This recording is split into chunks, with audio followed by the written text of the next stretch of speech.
مومنین کئی مراتب میں منقسم ہیں، ان میں سے ایک مرتبہ تصوف ہے۔ جس گروہ نے اسے اختیار کر رکھا ہے اسے صوفیہ کہا جاتا ہے، جنہوں نے دنیا پر آخرت کو ترجیح دے رکھی ہے اور خلق پر حق کو اختیار کیا ہے۔ جو گروہ بھی جس طبقے سے بھی تعلق رکھتا ہو وہ دو حالتوں پر منقسم ہوگا،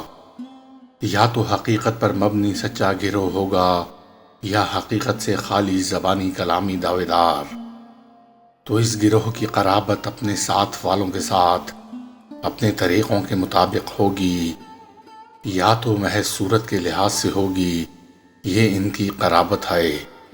جو حقیقت سے محروم محض خالی دعوے دار ہی ہیں، یا پھر صورت و معنی دونوں کے لحاظ سے ہوگی۔ یہ محققین کرام ہیں،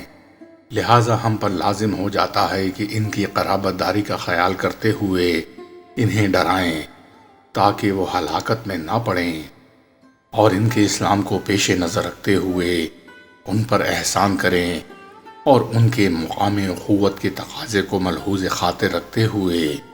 ان پر شفقت کریں۔ طریقت کیا ہے؟ یہ راستہ یعنی اللہ تعالیٰ کا راستہ ہی صراط مستقیم ہے، جو تمام راستوں سے بلند شان اور عظمت والا ہے، اس لیے کہ راستے اپنے مقصد و مدعی کی بنا پر ہی مشرف اور واضح ہوتے ہیں۔ جب اس راستے کی غرض و غایت حق سبحانہ تعالی ہے اور حق جل شانہ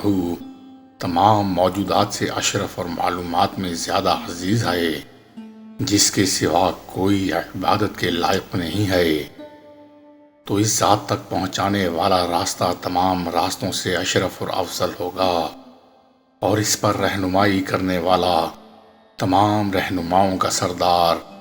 اور اکمل و اعظم ہوگا، اور اس پر چلنے والا سالکین میں سے زیادہ نیک بخت اور نجات یافتہ ہوگا۔ لہذا عقل مند انسان کو اسی طریق پر گامزن رہنا چاہیے کہ یہ سعادت ابدیہ سے مربوط ہے۔ واضح رہے کہ طریقہ الہیہ پر چلنے والے دو طرح کے لوگ ہیں،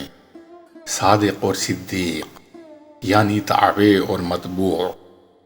تابع وہ مرید صالح کو تلمیذ ہے، اور متبوع وہ شیخ استاذ اور معلم ہے۔ شیخ سے ہماری مراد یہ ہے کہ وہ معلم بننے کی صلاحیت و اہلیت رکھتا ہو، علاوہ ازیں وہ موجودہ حالت میں متبوع ہو یا نہ ہو، کیونکہ وہ اس مقام شیوخیت پر فائز و متمکن اور صاحب استقلال و استعداد ہے، کیونکہ زمانہ لمبے چوڑے دعووں سے بھرا پڑا ہے، نہ کوئی سلوک میں ثابت قدم مرید ہے اور نہ ہی خیر خواہ محقق شیخ، جو مرید کو اس کے نفس کی رعونت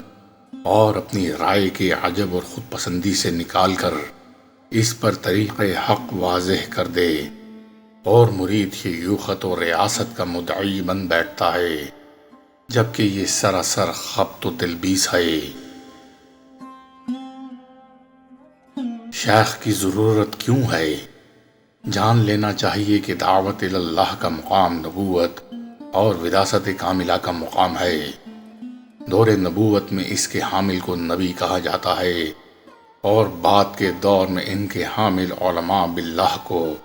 شیخ، معلم اور استاذ کہا جاتا ہے،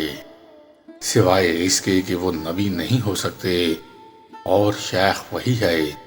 جس کے حق میں سادات اہل طریق نے فرمایا ہے، جس کا کوئی شیخ نہیں تو شیطان اس کا شیخ ہے۔ اور امام حربی علیہ رحمہ اپنی کتاب درجات التائبین میں ذکر کرتے ہیں کہ مجھے شریف جمال الدین یونس بن ابو الحسن عباسی نے روایت کی ہے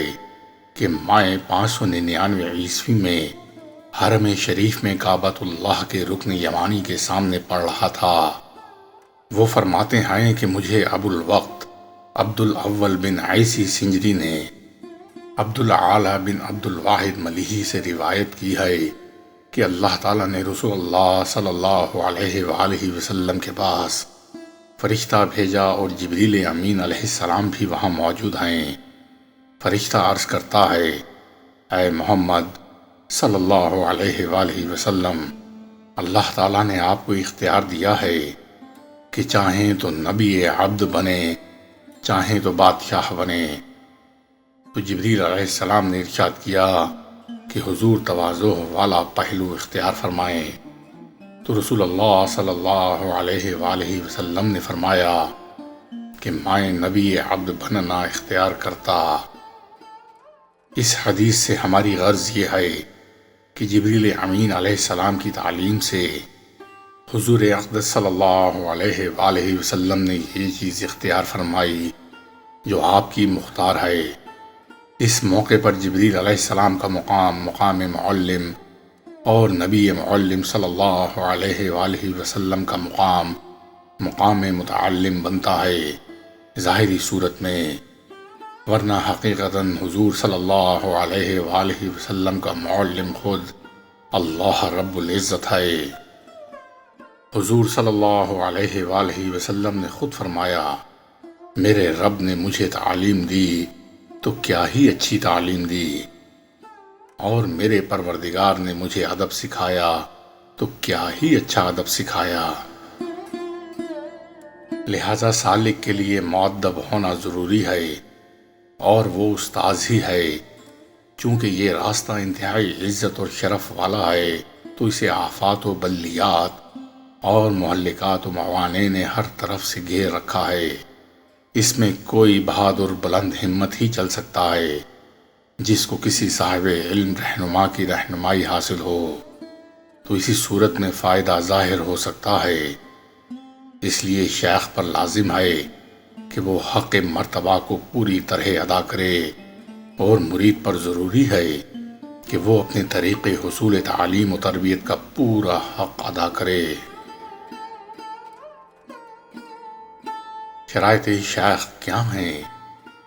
واضح رہنا چاہیے کہ مقام شیوخیت یعنی پیر و شیخ بن جانا انتہائی کمال نہیں ہے، اس لیے کہ شیخ بھی اس چیز کا طالب ہے جو اس کے پاس موجود نہیں ہے۔ اللہ تعالیٰ نے اپنے نبی مکرم صلی اللہ علیہ وآلہ وسلم سے ارشاد فرمایا، اور عرض کرو کہ اے میرے رب مجھے علم زیادہ دے۔ تو شیخ و استاذ کی صفت یہ ہونی چاہیے